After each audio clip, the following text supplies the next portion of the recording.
निवेदन है कि आपस में बात नहीं करेंगे बिल्कुल भी, और मेरी ओर पीठ करके नहीं बैठेंगे, इधर मुंह कर लेंगे। और थोड़ी ये भी नहीं पूछना है कि घर में ठीक ठाक है क्या, केवल मात्र आप श्रद्धांजलि देंगे। और जो कुछ भी इस मंच से ईश्वर भक्ति के विषय में दिवंगत आत्मा के प्रति जो कुछ कहा जाए उसे ध्यान के साथ सुनेंगे। और बीच में बोलना नहीं है किसी को। देखो वो बूढ़ी मैया जो है वो भी बोल रही है, बोले नहीं कोई भी, दच्चित होकर सुनेंगे ध्यान से।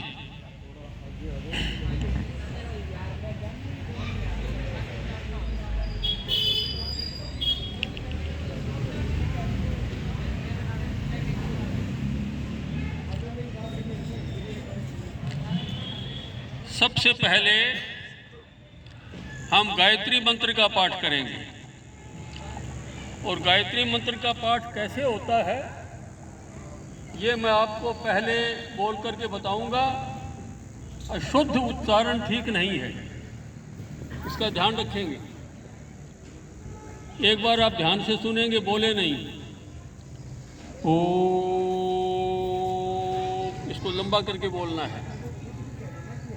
ओम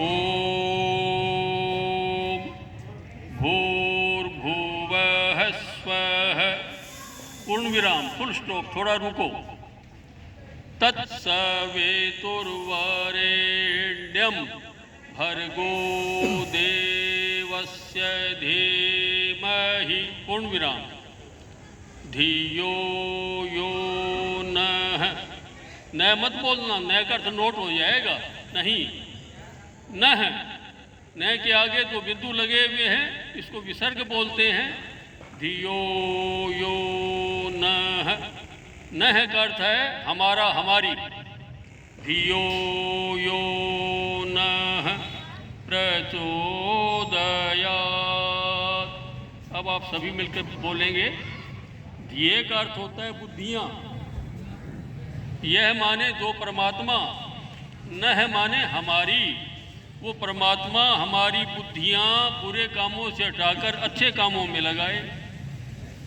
तो आप गायत्री मंत्र का पाठ करेंगे बड़ी श्रद्धा के साथ। ओम भूर्भुवः स्वः तत्सवितुर्वरेण्यं भर्गो देवस्य धीमहि धियो यो नः प्रचोदयात्।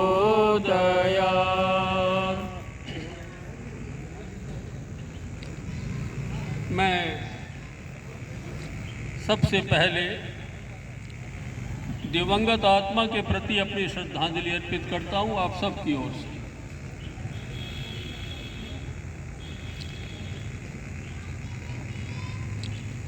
तीन सत्ताएं अनादि हैं, उनको बनाने वाला कोई नहीं है। ध्यान देना मेरी बात।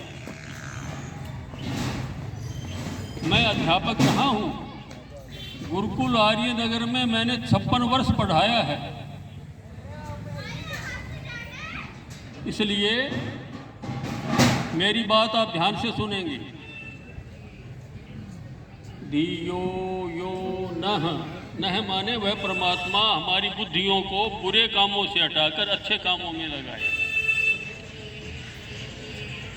इससे अच्छी और क्या प्रार्थना होगी कि वह परमात्मा हमारी बुद्धियां बुरे कामों से हटाकर अच्छे कामों में लगाए। इसके पश्चात मैं दिवंगत आत्मा के प्रति आप सब की ओर से श्रद्धांजलि अर्पित करता हूं। तीन सत्ताएं अनादि हैं, उनको बनाने वाला कोई नहीं है। परमात्मा, जीवात्मा और प्रकृति। आप सब मेरी बात ध्यान से सुन रहे हैं। इस कार्यक्रम के पश्चात यदि कोई शंका हो तो हम मिल बैठ करके विचार कर लेंगे। तीन सत्ताएं अनादि हैं, उनको बनाने वाला कोई नहीं है। एक तो परमात्मा को बनाने वाला कोई नहीं, परमात्मा सदा से है। एक जीवात्माओं को बनाने वाला कोई नहीं, जीवात्माएं सदा से हैं। एक प्रकृति, इसको बनाने वाला कोई नहीं, प्रकृति भी सदा से है।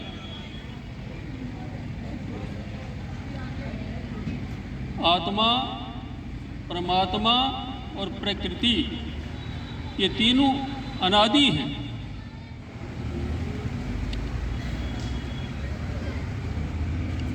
एक बात का विशेष रूप से ध्यान रखें कि परमात्मा ने हमें ये मानव शरीर प्रदान किया है। मानव शरीर कब मिलता है? मानव में स्त्री भी है, पुरुष भी है, ये मानव के अंतर्गत आ जाते हैं। मानव शरीर कब मिलता है? जब आधा पाप और आधा पुण्य होता है तो साधारण मनुष्य का जन्म मिलता है। आधा पाप और आधा पुण्य, और जितना जितना पुण्य बढ़ेगा उतना उतना ही उत्तम कोटि का मानव शरीर मिलेगा।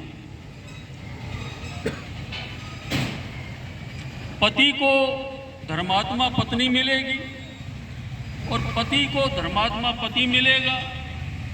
आज्ञाकारी बेटे मिलेंगे, अच्छा धन ऐश्वर्य मिलेगा।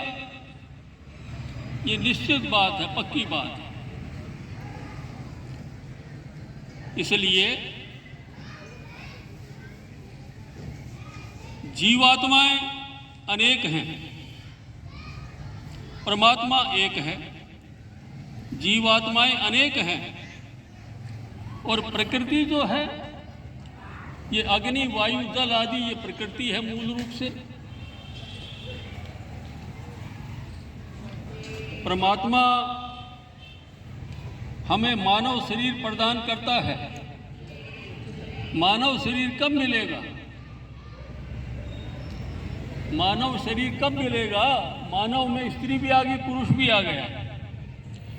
जब आधा पाप और आधा पुण्य होगा, ये बात मैं बार बार कहता रहूंगा और ध्यान से सुन लेंगे। जब आधा पाप और आधा पुण्य बराबर होगा तो साधारण मनुष्य का जन्म मिलेगा। जितना जितना पुण्य बढ़ेगा, जितना जितना पुण्य बढ़ेगा उतना उतना मानव शरीर सुखों से भरपूर होगा। पति को धर्मात्मा पत्नी मिलेगी, पत्नी को धर्मात्मा पति मिलेगा, आज्ञाकारी बेटा मिलेगा, धन ऐश्वर्य मिलेगा और ईश्वर भक्ति मिलेगी। इसलिए दिवंगत आत्मा, अपना आत्मा जो है, आत्मा की कभी मृत्यु नहीं होती। उस देवी के शरीर में आत्मा थी तो घूमती रहती थी यहाँ, और अब वो आत्मा ने शरीर छोड़ दिया तो शरीर आंगन में पड़ा रह गया। अब कोई उसे अपने आंगन में नहीं रखना चाहता। सभी कहते हैं भाई देर क्यों करते हो, ले चलो ना शमशान में। अब कोई नहीं रखता। और भाई शमशान में अग्नि के समर्पित कर देते हैं। 5 तत्वों से बना हुआ शरीर 5 तत्वों में मिल जाता है। और जीवात्मा कर्मानुसार अपना शरीर प्राप्त करता है। मैंने अभी कहा था आधा पाप और आधा पुण्य होगा तो साधारण मनुष्य का जन्म मिलेगा।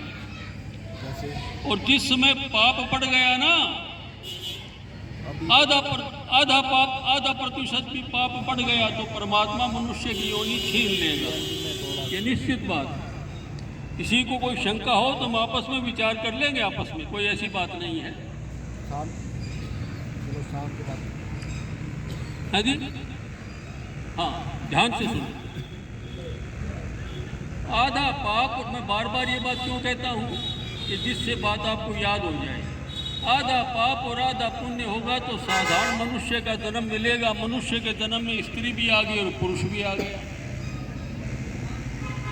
इसलिए कम से कम मनुष्य जन्म प्राप्त करने के लिए आधा पाप किया है तो आधा पुण्य तो कर लो उसके बराबर। परमात्मा के यहाँ किसी की कोई सिफारिश नहीं है। कोई कहे गंगा में गोता लगा लेंगे तो हमारे पाप नष्ट हो जाएंगे। भाई पाप का फल भोगना पड़ेगा तो गंगा में कितनी डुबकी लगा लेना। गंगा एक साफ सुथरा पानी है गंगा का। गंगा पाप धोने वाली नहीं है। और गंगा यदि पाप धो दे तो परमात्मा की सारी व्यवस्था खराब हो जाएगी। आदमी पाप करेगा गंगा में गोता लगा लेगा, पाप करेगा गंगा में गोता लगा लेगा। इसलिए इस भ्रम में मत रहना, सुनो ध्यान से। और कोई यूं कहे कि किसी गुरु की शरण में चले जाएंगे तो पाप नष्ट हो जाएंगे। कोई गुरु ऐसा नहीं है जो पाप नष्ट करवा देगा। आगे होने वाले पाप से तो बचा देगा, भाई आगे पाप हम न करें, परंतु जो पाप हमने किया है गुरु उसको माफ नहीं करवाएगा, किसी भी हालत में माफ नहीं करवाएगा। इसलिए एक जीवात्मा एक देवी के शरीर को छोड़ करके चली गई और उस देवी का शरीर आंगन में पड़ा रहा। आपके परिवार की बात कहता हूं। अब कोई भी नहीं चाहता कि ये शरीर यहाँ पड़ा रहे। सभी कहते हैं भाई देर क्यों करते हो, जल्दी करो, ले चलो। अब उसको अग्नि के समर्पित कर देते हैं। ये मैंने बार बार बात कह रहा हूं, पांचों तत्वों से बना हुआ शरीर पांचों तत्वों में मिल जाए। इसलिए माताओं, बहनों, बेटियों, सज्जनों, एक बात का विशेष रूप से विचार कर लेना कि भूल करके भी कोई पाप मत करना।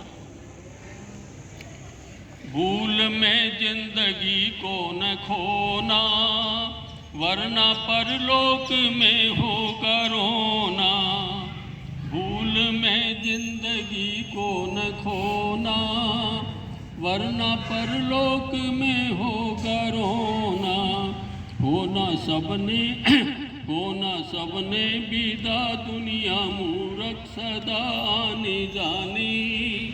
तेरी वृथा गई जिंदगानी, ओम जपता नहीं मोह तजता नहीं पापी प्राणी। तेरी वृथा गई जिंदगानी, तेरी माया है सपने की माया। जिंदगी रूख कैसी है छाया, काया गल जाएगी साफ ढल जाएगी जैसे पानी। तेरी वृथा गई जिंदगानी, ओम जपता नहीं मोह तजता नहीं पापी प्राणी। तेरी वृथा गई जिंदगानी। याद रखो, जब अभिमन्यु की मृत्यु हो गई, अभिमन्यु कौन था? अर्जुन का बेटा। महाभारत आपने पढ़ी है, महाभारत सीरियल देखा है। जब अभिमन्यु की मृत्यु हो गई तो अर्जुन पागल हो गया। मेरा बेटा अभिमन्यु, मेरा बेटा अभिमन्यु। भगवान कृष्ण कहने लगे, अर्जुन एक बात बता, इस युद्ध में तेरा ही बेटा मरा है, और भी बेटे मरे हैं। जिसकी मृत्यु हो गई अर्जुन, वो कभी वापस नहीं आया। उसने कहा, हे कृष्ण जी महाराज, आपके उपदेश का मेरे पर कोई प्रभाव नहीं पड़ता, मुझे मेरा बेटा चाहिए। एक ही दृष्टांत है समझाने के लिए। भगवान कृष्ण ने कहा कि अभिमन्यु से मिलना चाहता है? बोले हाँ, अभिमन्यु से मिलना चाहता हूँ। चल कर स्वर्ग में चलते हैं। अभिमन्यु ने उत्तम कर्म किए हैं और वो सीधा स्वर्ग में गया। ये समझाने के लिए दृष्टांत है।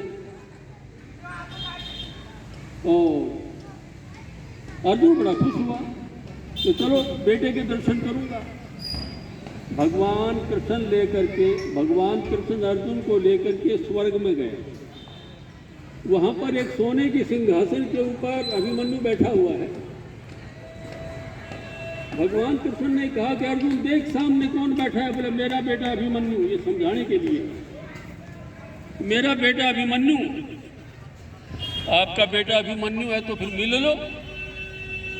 अर्जुन जो है बाजू फैला करके बेटा अभिमन्यु कहता हुआ जब अभिमन्यु के पास गया तो अभिमन्यु खड़ा हो गया और 3 प्रश्न किए, कौन हो? ध्यान देना।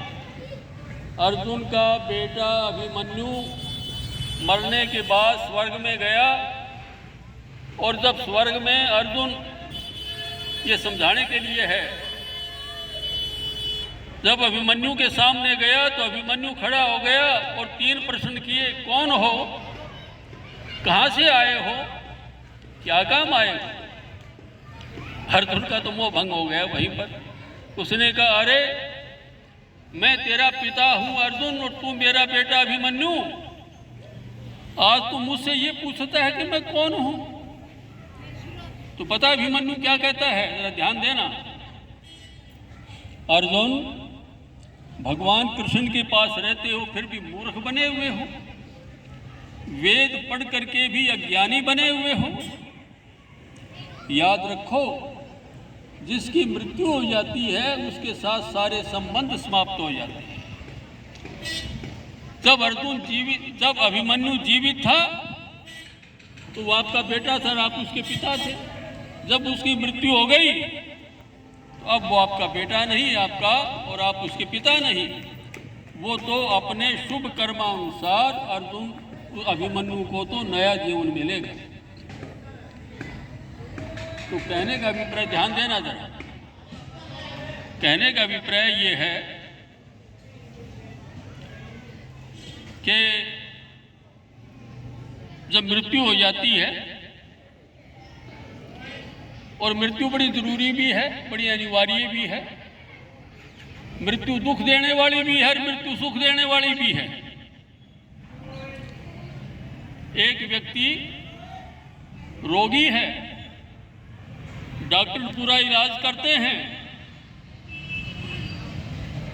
और उसका रोग दूर नहीं होता, उसकी पीड़ा दूर नहीं होती, बड़ा संकट में है, बड़ा भारी। और वो परमात्मा से प्रार्थना करता है कि हे ईश्वर मुझे मौत दे दे।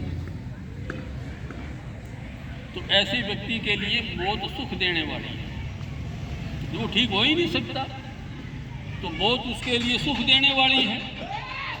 और मौत दुख देने वाली, बच्चे की मौत, जवान की मौत,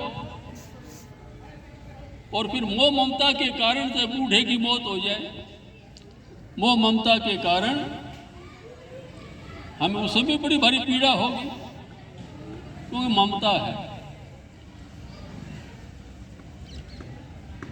तो अब यहाँ हम बैठे हैं, जिन्हें हम श्रद्धांजलि दे रहे हैं, कुछ समय पहले वो आत्मा नया शरीर लिए हुए आपके बीच में घूम रही थी, और अब जब आत्मा ने शरीर छोड़ दिया, अब कोई भी उस शरीर को अपने घर में नहीं रखना चाहता, सब उसको शमशान में ले गए, अग्नि के समर्पित कर दिया। इसलिए अपने कर्तव्य का पालन करो। सुनो ध्यान से, प्रातः काल उठ करके यदि माता पिता जीवित हैं तो प्रातः काल उठ करके माता पिता के पांव के हाथ लगाकर नमस्ते करो। यदि ऐसा नहीं करते हो तो महापापी हो। प्रातः काल उठ के रघुनाथा, मातु पिता गुरु ना वही माथा। भगवान राम, लक्ष्मण, भरत, शत्रुघ्न प्रातः काल उठ करके अपने माता पिता के पांव के हाथ लगाकर नमस्ते करते थे। ये यदि बेटा ऐसा नहीं करता है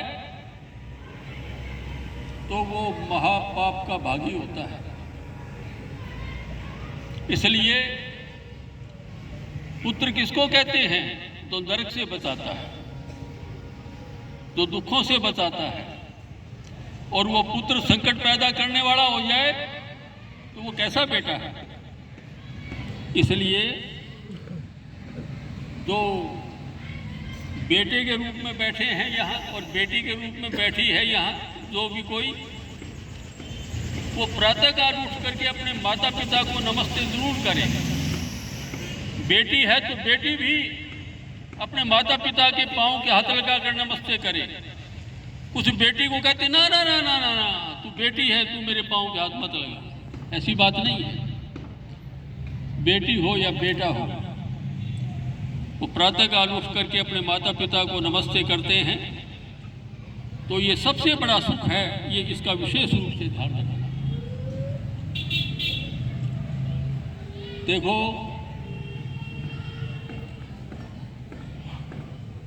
रामायण का युग है। राम, लक्ष्मण, भरत, शत्रुघ्न 4 भाई हैं और चारों में आपस में बड़ा भारी प्रेम है।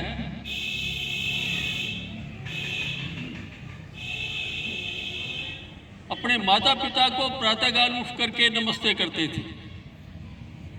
यदि कोई बड़ी उम्र का भी बैठा है ना, कोई 60 वर्ष का बूढ़ा बैठा है और घर में पिता है, तो 60 वर्ष का बूढ़ा भी अपने पिता के पांव के हाथ लगाकर नमस्ते करे। ये यदि ऐसा करते हो तो पुण्य करते हो, नहीं तो पाप करते हो।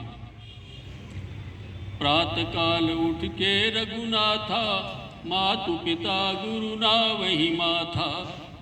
प्रातःकाल उठ करके भगवान राम, लक्ष्मण, भरत, शत्रुघ्न अपने माता पिता को नमस्ते किया करते थे। इसलिए इसका विशेष रूप से ध्यान रखें। आज याद रखें, जीवात्मा, सुनो ध्यान से, जीवात्मा ज्यों ही शरीर छोड़ता है त्यों ही दूसरी माँ के गर्भ में अपना स्थान बना लेता है। देर नहीं लगती। जीवात्मा ज्यों ही शरीर छोड़ता है तुरंत ही अपने माँ के गर्भ में, आगे जो माँ बनने वाली है उसके गर्भ में अपना स्थान बना लेता है और ठीक समय पर वो नया शरीर लेकर के आता है और जैसे कर्म किए थे उसके अनुसार फिर भोगों को भोगता है। अब घर में बेटी है, बेटी माता पिता को नमस्ते करती है पांव के हाथ लगा करके, तो उसको रोकते हैं, नहीं रोकना चाहिए। बेटी क्यों नहीं नमस्ते करे? और जो बेटी अपने माता पिता को नमस्ते नहीं करती वो बेटी नहीं है। तो बेटा अपने माता पिता को नमस्ते नहीं करता वो बेटा नहीं है। तो इसका विशेष रूप से ध्यान रखना। अब मैं ये बात इसलिए कह रहा हूँ कि आज एक आत्मा ने एक शरीर को छोड़ दिया और दूसरा शरीर धारण करने के लिए वो आत्मा जो है उसने अपना स्थान बना लिया। जिस देवी की अब मृत्यु हुई है, उसकी आत्मा ने तुरंत ही दूसरी माँ के गर्भ में अपना स्थान बना लिया और ठीक 9 महीने के बाद उस परिवार में, उस घर में आगे पीछे कहीं वो नया शरीर धारण करके आएगी और जैसे कर्म किए उसके अनुसार अपना फल भोगेगी। तो मैं श्रद्धांजलि अर्पित करता हूँ। श्रद्धांजलि का क्या अभिप्राय है? बेटा बेटी अपने माता पिता को श्रद्धांजलि अर्पित करते हैं तो यूँ कहते हैं, हे पिताजी, हे माताजी, हम आपका नाम बदनाम नहीं करेंगे, हम सदा आपकी पूजा करते रहेंगे और आपके चले जाने के बाद हम ऐसा काम करेंगे तो लोग यूं कहेंगे ये अमुक की बेटी है, ये अमुक का बेटा है। कितने अच्छे हैं, इसका ध्यान रखना विशेष रूप से। तो मैंने एक सामान्य सी बात कही है, इसका आप विशेष रूप से ध्यान रखेंगे और परमात्मा से प्रार्थना करेंगे कि जो दिवंगत आत्मा ये शरीर छोड़ करके गई है और नया शरीर प्राप्त करेगी या करेगा, तो परमेश्वर वो सदा सुखी रहे और उनके पीछे उनका जो परिवार है, उनके पीछे उनका जो परिवार है, प्रभु उन्हें आप धैर्य देना, शक्ति देना, हिम्मत देना। इससे बढ़कर और कुछ नहीं है। कि एक विद्वान ने कहा है कि रोने से मेरा प्यारा मिल जाए तो मैं जीवन भर रोता रहूं। रोने से मेरा प्यारा मिल जाए तो मैं जीवन भर रोता रहूं, परंतु मोह ममता के कारण आंख में आंसू जरूर आएंगे। और एक समय ऐसा आता है कि हम बिल्कुल भूल जाते हैं उन बातों को। इसलिए परमात्मा की कृपा दृष्टि इस परिवार पर बनी रहे और आप सब अपने नियमों का पालन करें। पिता अच्छा पिता बने, माँ अच्छी माँ बने, बेटा अच्छा बेटा बने, बेटी अच्छी बेटी बने। जब ऐसा होगा तो भाई सब कुछ है, और नहीं तो फिर संकट ही संकट है। तो मैं फिर अपनी श्रद्धांजलि अर्पित करता हूँ। इसके आगे और भी कोई बोलने वाला है क्या?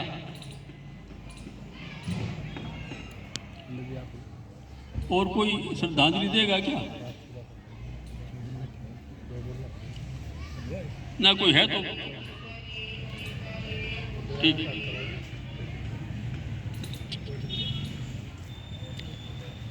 अब एक ईश्वर भक्ति का भजन है, आप सब मिलकर के बोलेंगे और फिर यदि वो श्रद्धांजलि देना चाहें तो देना। परमात्मा का मुख्य नाम ओम है, ये ध्यान रखना। और जो संस्कृत पढ़ी है ना जिन्होंने, ओम अव धातु से बना है, अवतीति ओम। अव धातु रक्षा करने अर्थ में आती है, जो रक्षा करता है, इसलिए उस परमेश्वर का नाम ओम है। ध्यान दें। इसलिए ये परमात्मा का मुख्य नाम है। और गुण कर्म स्वभाव के अनुसार परमात्मा के अनेक नाम है, कोई नामों का ठिकाना ही नहीं है, परंतु मुख्य नाम ओम है। इसलिए प्रातःकाल सायंकाल ओम का जाप किया। हे प्रभु, आप हमारी रक्षा करने वाले हो और हम भी प्राणियों की रक्षा करें। हम किसी को मन वचन कर्म से किसी को दुख न दें। आपकी कृपा दृष्टि हम पर बनी रहे। इसलिए वही पुराना एक भजन है, आप बोलना चाहें तो साथ साथ बोलते रहेंगे और उसके बाद जो भी श्रद्धांजलि देना चाहें आगे आप देंगे। ओम जपता नहीं मोह तजता नहीं पापी प्राणी, तेरी वृथा गई जिंदगानी। ओम जपता नहीं मोह तजता नहीं पापी प्राणी, तेरी वृथा गई जिंदगानी। ये बड़ा जरूरी है। चलो, ये मैंने इस गीत की 2 पंक्तियां बोली। अब देखो हमारे महानुभाव पधार रहे हैं, आइए बैठिए। तेरी माया है सपने की माया,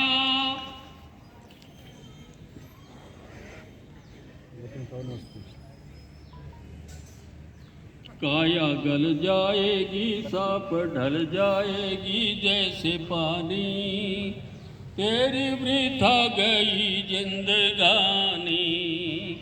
ओम जपता नहीं मोह तजता नहीं पापी प्राणी, तेरी वृथा गई जिंदगानी। पैर कुकरम के माँ मत न देना, पाँव में कुकरम के माँ मत न देना, रात दिन नाम ईश्वर का लेना। पाप से ना डर रोज करता फिर बेईमानी, तेरी वृथा गई जिंदगानी। ओम जपता नहीं मोह तजता नहीं पापी प्राणी, तेरी वृथा गई जिंदगानी। इसमें कहा मोह तजता नहीं, भला मोह छोड़ दोगे तो बच्चों का लालन पालन कैसे होगा? मोह भी जरूरी है, परंतु उस मोह ऐसा नहीं होना चाहिए कि हम अपने कर्तव्यों को ही भूल जाएं। मोह से बच्चों का लालन पालन होता है और बच्चों का मोह माता पिता के प्रति होता है। तो मोह जो है वो मात्रा में बुरा नहीं है, अच्छा है, होना चाहिए, परंतु ऐसा मोह किसी काम का नहीं कि पिता की मृत्यु हो गई, माँ की मृत्यु हो गई और फिर रोता है बुरी तरह से। आप कहोगे क्या जी, रोना तो है उस समय अच्छा नहीं होता, मैं रोने का विरोध नहीं करता। मोह ममता के कारण आंखों में आंसू आते हैं, आने चाहिए। हम अंग्रेजी की एक कविता पढ़ते थे, वो 10वीं में मैट्रिक में लगती थी कविता। एक योद्धा की मृत्यु हो गई, जरा ध्यान से सुनना। एक योद्धा की मृत्यु हो गई और उसकी डेड बॉडी जो है वो घर पर आ गई। सुनो, और घर पर जब उस पत्नी ने देखा तो पत्नी, उस कविता में लिखा है, ना ही वो चिल्लाई ना ही वो रोई। आपने भी पढ़ी होगी। आंख में आंसू नहीं आए, आंसू सूख गए। एक बुढ़िया कहने लगी, यदि ये नहीं रोई तो ये मर जाएगी, रोना बड़ा जरूरी है इसका, इसको रुलाओ किसी प्रकार से। अब कैसे रुलाएं? तो वो जो योद्धा था जिसकी मृत्यु हो गई थी, उसकी प्रशंसा करने लगी और उसका चेहरा उस देवी के सामने नंगा कर दिया ताकि इस चेहरे को देखकर ये रो पड़े। तो ना ही वो रोई ना ही वो चिल्लाई, फिर भी वो और गमगीन हो गई। अब विचार करने लगे कि अब क्या होगा। यदि ये रोई, देखो अब रोना बड़ा जरूरी है। अब जो देवी इतनी गमगीन हो जाए, उसको इतना धक्का लगे इस प्रकार का, वो रोए नहीं तो उसे कोई हानि हो सकती है। अब कोई उस व्यक्ति की तारीफ कर रहा है, कोई कुछ कर रहा है, कोई कुछ कर रहा है, लेकिन वो फिर भी नहीं रोई। अंत में एक शाणी देवी थी, उसने क्या काम किया, उसका एक छोटा बच्चा था, वो छोटा बच्चा जो है उस माँ की गोद में रख दिया। जब माँ ने उस बच्चे को देखा, oh my child I live for you, वो मेरे बच्चे, अब मैं तेरे लिए जिंदा हूँ। खूब रोई, खूब रोई। तो कहने का अभिप्राय ये है कि मोह ममता भी बड़ी जरूरी है। यदि मोह ममता नहीं होगी तो काम कैसे चलेगा। परंतु ऐसी मोह ममता नहीं होनी चाहिए कि जिससे कि हम अपने कर्तव्य को ही भूल जाएं। तो मैं फिर अपनी श्रद्धांजलि अर्पित करता हूँ दिवंगत आत्मा के प्रति और परमपिता परमात्मा से प्रार्थना करता हूँ कि वह जीवात्मा, वैसे तो नियम ये है कि जो ही जीवात्मा शरीर छोड़ता है क्यों ही दूसरी माँ के गर्भ में अपना स्थान बना लेता है, विलंब नहीं लगता। तो वो तो एक नई माँ के गर्भ में बालक या बालिका के रूप में वह जीवात्मा नया शरीर धारण किए हुए है और 9 महीने के पश्चात फिर आएंगे। हो सकता है उसी घर में आ जाएं, लेकिन न उस बालक को पता होगा कि ये मेरे माता पिता का घर है, न माता पिता को पता होगा कि ये मेरा बच्चा है। और यदि पता लग जाए तो बड़ा भारी संकट पैदा हो जाए। इतना संकट पैदा हो जाए कि जिसका कोई ठिकाना नहीं। ये पता लगे कि ये तो हमारा बेटा रहा है पिछले जन्म में। तो ये भगवान की बड़ी भारी कृपा है कि सब कुछ विस्मृति हो जाती है।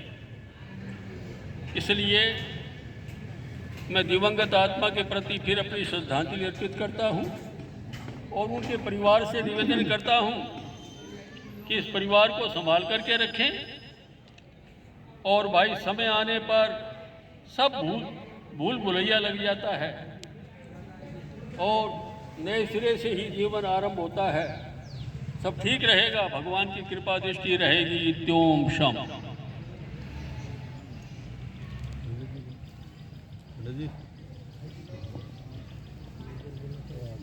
और कोई आप कुछ कहो?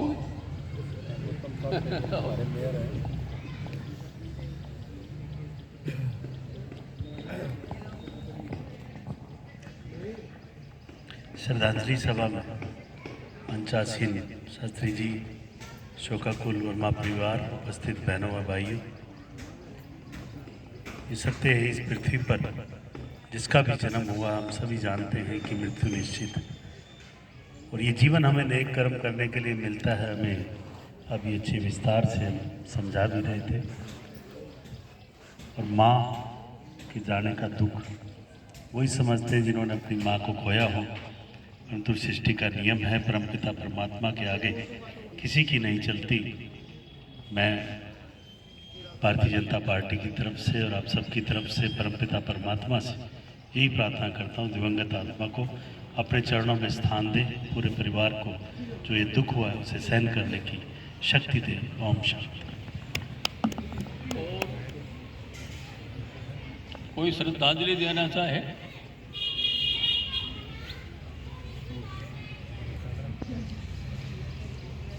हाँ जी, शांति पाठ करें क्या? वो जिसमें आप अच्छा अच्छा ठीक है।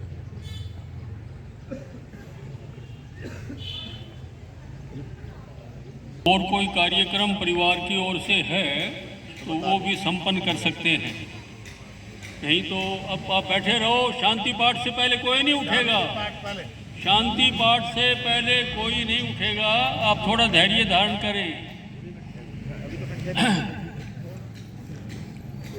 ओम द्यौः शान्तिरन्तरिक्षं शान्तिः पृथिवी शान्ति रापः शान्तिरोषधयः शान्तिः वनस्पतयः शान्तिर्विश्वे देवा शान्तिर्ब्रह्म शान्तिः सर्वं शान्ति शान्तिरेव शान्तिः सा मा शान्तिरेधि। ॐ शान्तिः शान्तिः शान्तिः। अब शांति पाठ के बाद और कोई ऐसा कार्यक्रम शेष नहीं बचता। तो अब और कोई आपके परिवार की ओर से कोई रीति रिवाज है, आप करना चाहें तो कर लें। सबको भोजन प्रसादी के लिए बोल दो करके। हाँ, भोजन जिन्होंने नहीं किया है वो भोजन करके जाएंगे, बस ये ध्यान रखेंगे। अब आज श्रद्धांजलि दो सारे जने। श्रद्धांजलि दे दो।